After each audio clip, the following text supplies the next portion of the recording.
नमस्कार दोस्तों। उत्तर प्रदेश में होने वाले 2022 के विधानसभा चुनाव को लेकर अखिल भारतीय क्षत्रिय महासभा ने ताबड़तोड़ मीटिंग शुरू कर दी है।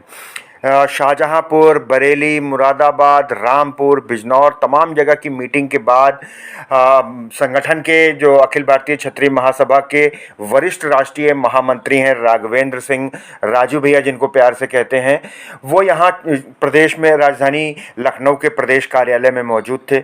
उनसे हमने जाना, क्योंकि बिजनौर की जो इनकी लास्ट मीटिंग थी परसों नरसों, उसमें प्रमुख वक्ता राघवेंद्र सिंह जी थे। उसके बाद शेर सिंह राणा, बहुत ही चर्चित नाम है, उन्होंने बोला। उस बीच में कुछ हूटिंग होने लगी, कुछ विवाद खड़ा हुआ। तो वो क्या विवाद था, क्षत्रिय महासभा किस तरह से उत्तर प्रदेश के चुनाव को देख रही है और किस तरह से क्षत्रिय समाज के जो कैंडिडेट्स हैं, जो प्रतिनिधि हैं, उनको कैसे आगे बढ़ाया जाएगा, मूर्तियों को लेकर के क्षत्रिय समाज क्या सोच रहा है, इन बैठकों में क्या एजेंडा रहा और आगामी क्या रणनीति होगी, इन सब को लेकर के नेशनल वॉच ने राघवेंद्र सिंह राजू जी से चर्चा की। तो आइए इनसे जानते हैं, क्योंकि बहुत साफ गोई से स्पष्ट वक्ता हैं और बहुत धीरज से और धैर्य से अपनी बात को रखते हैं। आइए बात करते हैं राजू जी से। राघवेंद्र जी, नेशनल वॉच में आपका बहुत बहुत स्वागत है। हमने देखा कि अखिल भारतीय क्षत्रिय महासभा शाहजहांपुर से लेके मुरादाबाद, रामपुर, बिजनौर तमाम जगह आप लगातार बैठकें कर रहे हैं। चुनाव भी बहुत पास में है और कल की बिजनौर की बैठक में तो प्रथम वक्ता आप थे, सबसे पहले आपने बोला, उसके बाद शेर सिंह राणा को लेकर के तमाम नारेबाजी होने लगी। वो क्या मुद्दा था? देखिए, अखिल भारतीय क्षत्रिय महासभा विश्व का सबसे रचनात्मक काम करने वाला एकमात्र ऐसा संगठन है जो सभी जाति और धर्म संप्रदाय का सम्मान करता है। कल के जो कार्यक्रम आपने देखे होंगे, 3 दिवसीय कार्यक्रम में माननीय राष्ट्रीय अध्यक्ष कुंवर हरबंस सिंह जी, पूर्व सांसद प्रतापगढ़ भी रहे। इन कार्यक्रमों के माध्यम से हमारे जो अभियान पूरे राष्ट्र में चल रहे हैं, अभी जैसे हम लोग सवेरे कल जयपुर में हैं, जयपुर में एक कार्यक्रम में, अलग अलग सीकर में, दौसा में, इधर लगे हुए हैं। तो ये तमाम मुद्दे थे। कुछ निश्चित तौर पर यह है कि अखिल भारतीय क्षत्रिय महासभा का जो बहुत बड़ा उद्देश्य है, अभी जो लेटेस्ट मुद्दा आया था मूर्तियों की राजनीति को लेकर के, अब मूर्तियों की राजनीति में लेकर के प्रतिहार वंश के शासक हैं कन्नौज के महाराजा भोज, मिहिर भोज को लेकर के अब एक नई राजनीति शुरू कर दी गई। इतिहास लौटा नामक पुस्तक का अगर अनुसरण करेंगे, जातियों और उपजातियों में 6857 में क्षत्रिय समाज को बांटने का काम किन लोगों ने किया? क्षत्रिय राष्ट्र प्रेमी होता है, हिंदुत्व प्रेमी होता है, सनातन धर्म को मानने वाले ये लोग हैं। और माननीय यशस्वी योगी आदित्यनाथ की 2017 में जो सरकार रही, उसको मनवाने में इससे पहले 2014 में और वर्तमान में 19 में अखिल भारतीय क्षत्रिय महासभा ने खुल करके हिंदुत्व और राष्ट्र प्रेम के नाम पर हमारे यशस्वी प्रधानमंत्री नरेंद्र मोदी जी और यशस्वी मुख्यमंत्री उत्तर प्रदेश योगी जी को समर्थन दिया, खुला समर्थन दिया। लेकिन जो स्थितियां हो रही हैं सदन से लेकर के यहाँ तक, कभी हमारे उत्तर प्रदेश में 35 सांसद हुआ करते थे, आज आप देख लीजिए हमारी संख्या क्या है। कभी लोकसभा में हम 100 से ऊपर थे, आज हमारी संख्या वहाँ क्या है, 37-38 रह गए। उत्तर प्रदेश में भी जहाँ 113 विधायक हुआ करते थे, आज 65-67 हैं। तो ये तमाम चीज़ों पर समाज हमसे पूछता है, क्योंकि समाज के बीच हम लोग लंबे समय से 13 जनवरी 1987 से मैं अखिल भारतीय क्षत्रिय महासभा का एक सदस्य हूँ, अपने को कार्यकर्ता के रूप में मानता हूँ। कोई ऐसी बात नहीं थी।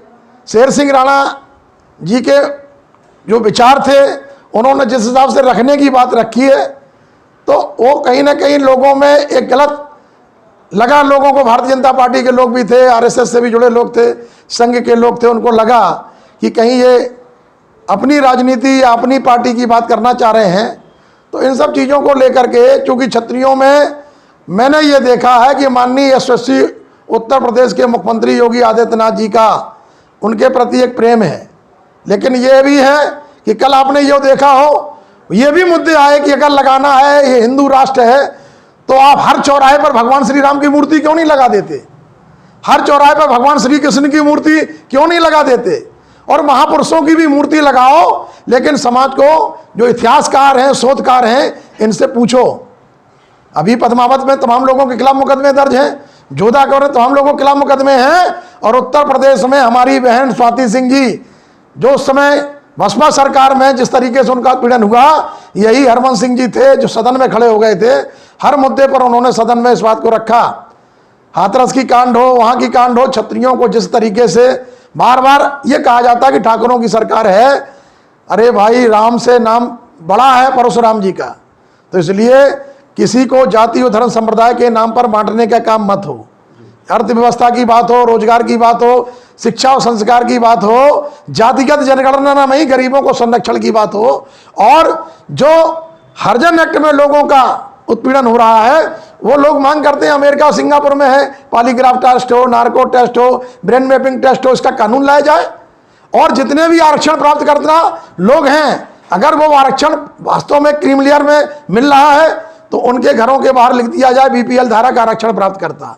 ये तमाम बिंदु कल रहे। क्षत्रिय अभी निर्णय नहीं लिया है, लेकिन आप अगर जातियों और उपजातियों में, जैसे अभी एक विस्थापित क्षत्रिय समाज ने मुझे बुलाया तो मैं नहीं जा पाया, जौनपुर में कार्यक्रम था उनका, तो ये अलग है। जातियों में उपभ्रंश है। 1931 की जनगणना के बाद लोग मांग कर रहे हैं 131 लोकसभा में दोबारा परिसीमन कराया जाए, लोग मांग कर रहे हैं 1225 विधानसभा में दोबारा परिसीमन कराया जाए।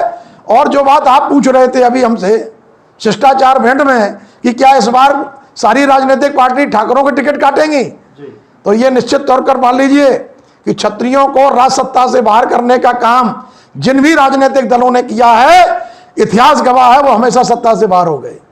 इसलिए हम लोग लोभ लालची नहीं है, सत्ता के लालची नहीं है, लेकिन राष्ट्र प्रेमी हैं। हम चाहते हैं हिंदू राष्ट्र भारत घोषित हो, यहाँ पर महिलाओं को रोजगार मिले, युवाओं को रोजगार मिले, और ऐसी एक योजना बननी चाहिए जिसमें जातियों में आपस में मेल मिलाप रहे। यहाँ पर यह ना हो कि सब अलग अलग सम्मेलन करा रहे हैं, अलग अलग नाम दे दिए। कोई भी राजनीतिक दल क्यों नहीं ठाकुर सम्मेलन कराता। और हमने अयोध्या में इतना बड़ा कार्यक्रम रखा था, कोरोना के नाम पर वहां के प्रशासन ने रोक दिया था। 10,000 लोग पूरे भारतवर्ष से वहां गए थे। अरे माधा पुरुषोत्तम भगवान श्री राम की नगरी में हमको रोक दिया गया। हम तो चाहते हैं, कुछ लोगों ने ये मांग रखी कि राम जन्मभूमि ट्रस्ट में क्षत्रियों को कोई भी एक भी सदस्य नहीं रखा गया। हम तो चाहते हैं मुख्यमंत्री जी स्वयं आपके चीफ ऑफ ट्रस्टी आप ही को बना दिया जाए। आप जैसा ईमानदार कर्मठ योद्धा कम मिलेगा। और हमारी युवा वीरांगना राष्ट्रीय अध्यक्ष ने उन पर एक पुस्तक भी लिखी है, युद्ध वीर योद्धा योगी। तो ये तमाम, उसका भी तमाम लोगों ने कहा कि आप सब लिख रहे हैं लेकिन आपका सम्मान हो नहीं रहा है। राघवेंद्र सिंह राजू परिक्रमा करने वाला व्यक्ति नहीं है, पराक्रम से ही हम सम्मान पाएंगे।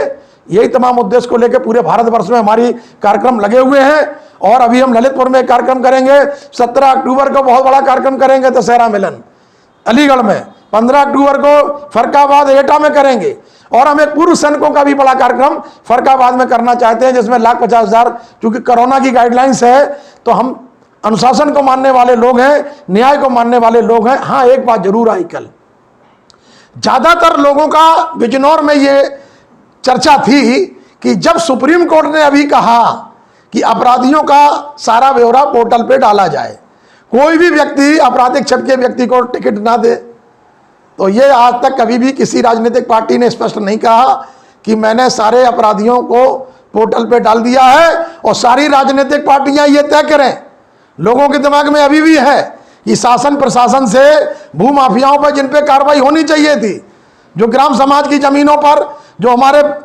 वैश्य समाज की जमीनों पर, जो तमाम क्षत्रियों की जमीनों पर पिछली सरकारों में कब्जा कर गए, उन लोगों को हो। और यहाँ पर लोगों की मांग थी कि महाराणा प्रताप शोध संस्थान संग्रहालय के लिए उत्तर प्रदेश सरकार सरकारी दर पर हमको 5 एकड़ जमीन उपलब्ध कराए। हम सब मिलकर के पूरे राष्ट्र के क्षत्रिय यहाँ पर इंटरनेशनल कॉन्फ्रेंस करेंगे।